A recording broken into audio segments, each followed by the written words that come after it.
ఇప్పటి వరకు నేను తిరిగిన ఈ 14 కంట్రీలో ఏ కంట్రీలో యూత్ పని పాట లేకుండా ఓ దగ్గర కూర్చొని కాలక్షేపం అయితే చేయంగా చూడలేదు.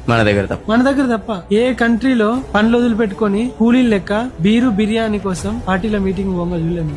ఎంపీ క్యాండిడేట్ కూడా ఎవరు పట్టించుకోరు, దేకడు కూడా దేకడు, రోడ్డు మీద నడుచుకుంటూ పోతారు వాడు. ఇక్కడ చిన్న కార్పొరేటర్ ఎమ్మెల్యే వస్తానంటే ఆ రోడ్ అంతా బ్లాక్ చేసి పోలీసు వాళ్ళు అందరు అక్కడికి డ్యూటీకి వచ్చి మొత్తం అందరూ ఒక దగ్గర మొత్తం ట్రాఫిక్ అంతా ఆగి ఆ మొగోడు పోయినాకనే మిగతా వాళ్ళందరూ పోవాలి. అప్పటిదాకా ఎవడు పోవద్దు. ఎందుకంటే ప్రిఫరెన్స్ అనేది ఇండియాలో ఒక్క దగ్గరనే, మిగతా దేశాలు అన్నిట్లలో సేవ చేయడానికి వస్తారు, ఇండియాలో ఒక దగ్గరనే పైసలు ఖర్చు పెట్టి మరీ సేవ చేద్దాం అనుకుంటారు. నేను కూడా ఎక్కువ అందుకే ఏం మాట్లాడను. నేను ఇవన్నీ కూడా ఇప్పుడు మాట్లాడినా గానీ ఎప్పుడు ఇవన్నీ మాట్లాడిన హార్ష్ గా ఉంటాయి. హార్ష్ గా ఉంటే జనాలకు నచ్చదు. తేనె పెట్టి గొంతుకు వస్తేనే నచ్చుతుంది, డైరెక్ట్ కొత్త అంటే నొప్పి లేవు. సో జనాలకు కూడా నచ్చదు. ఎందుకు అది అన్ని మాట్లాడడం అని చెప్పి సైలెంట్ గా ఉంటా కానీ మనసులో రగులుతా ఉంటుంది, చూస్తా ఉంటాడు. ఇప్పుడు అక్కడ సిగ్నల్ ఇట్లా పోతా అంటాడు కదా, వచ్చాప్పుడు ఇన్ని ఎట్లా కొడితే సెట్ అవుతాడు అనిపిస్తుంది కానీ మారదు.